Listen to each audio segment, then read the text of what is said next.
Hi, my name is Shelley Washington. I am here with WQXR, and we are here today with Kailyn Williams. I'm a composer, violinist, pianist, and producer. Do you want to tell us a little bit about your musical background and what brought you into concert composition? I started playing the violin when I was a toddler. It was something that for a long time felt like a chore, and I think a way for me to escape it feeling like a chore, I would just kind of doodle around on my violin when I was supposed to be practicing, and I would make my own songs. You just moved in to this space. How long have you been in this apartment?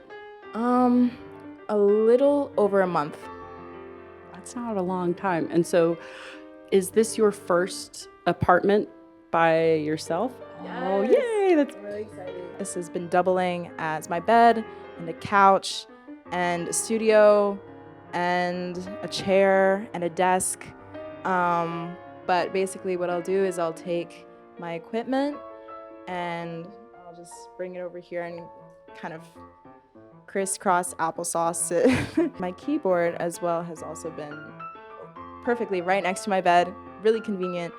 If I have an idea, I'll just come over here and play something, and then, or I'll take my equipment and I'll plop it on the keyboard or put it back on my bed. So, yeah.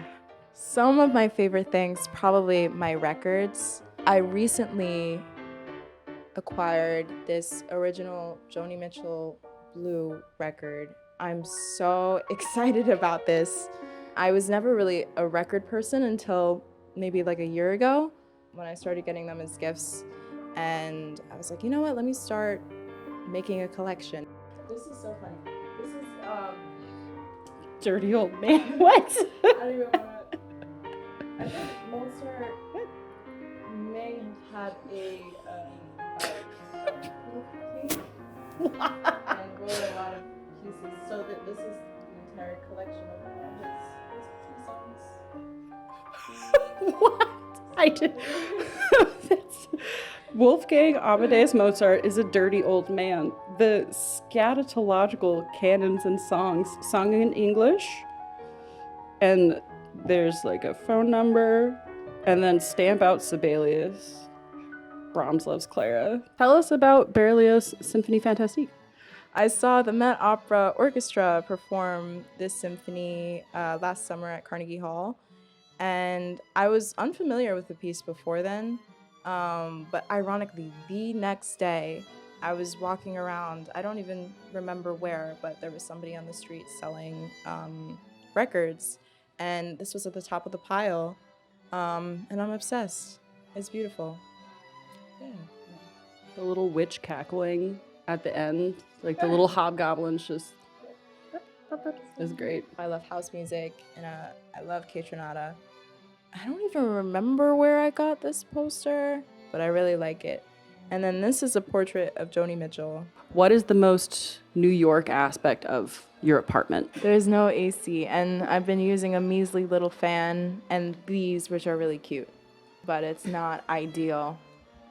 Do you want to tell us about this guy whose name I cannot pronounce, but I recognize this font and this book? Thank you. Kreutzer. I was trying to get back into practicing my violin again. I think now that I'm a composition major, even though I'm a music major, I spend a lot of time on my computer, at my keyboard, and I don't get a lot of time to continue to practice. Tell us about a bucket list piece you'd like to write. Ideally, one day, I'd love to write a musical. I guess I like storytelling through music. I find that I don't visualize when I compose. Just being in my room, I find that I'll write a piece and I'll listen to it, and then I'll remember what I was staring at when I came up with the idea for it. Like, I'll remember specific posters that I have. Oh, wait, sorry. We're on the move, folks. Oh. I was staring at this when I was working on the piece, but I had this idea to write an orchestral piece inspired by the Garden of Earthly Delights, and this is only a piece of the painting. The entire painting, it's a triptych, so there's another side here and another side here, and it depicts the Garden of Eden, but it reminded me a little bit of Washington Square Park. Each piece of the painting reminded me of different times of the day in Washington Square Park. So the side over here, it shows Adam and Eve, I think. That reminds me of Washington Square Park in the morning, and it's peaceful, and there's animals everywhere. This reminds me of Washington Square Park in the afternoon. And then over here, which is hell, reminds me of Washington Square Park at night. What's the most unhinged New York thing you've seen? It's every day, so I feel like I forget certain things. You know what? I did have a rat crawl over my hand once. No. Why? Oh my God. I was sitting on the floor in Washington Square Park, and I felt something scurry, and I saw the rat leave. I don't know how to react to that. I didn't know how to react either. I think I just pretended it didn't happen. I was just so... This is my violin. Wow. Thank you. I got it from a shop in Fort Lee. It's gorgeous. I love this violin so much. It has a great depth of sound, and whenever I play it, people will literally stop and be like, wow, your violin's so great. I wish they would compliment me. But it's okay. They're right. It's a really great instrument. We've gone through so much together because I got this violin when I was in 7th or 8th grade, I think. As you are entering your second full year of composerdom, what is the best advice anyone has ever given you, and what advice would you give yourself a year ago? I think the best advice I ever got, well, I wouldn't say ever, because I feel like there have been pieces of advice that have been helping me along. Sure. But specifically when I was transferring programs, and I was still kind of unsure about whether it was the right decision to make, my mom was telling me there is no right decision to make.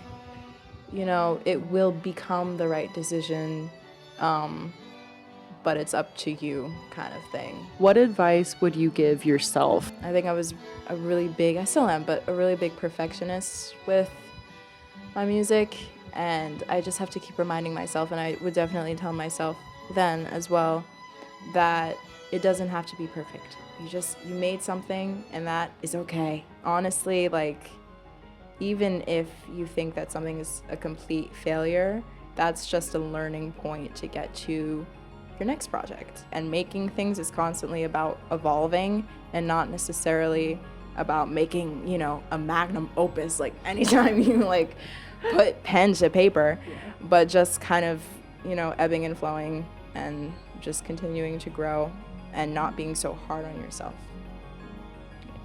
I love that. I'm so proud of you. Oh my gosh, yeah, I'm so excited for this next year. Oh my gosh, me too. Yeah. Yeah. Thank you for letting us come to your studio. Thank you for coming.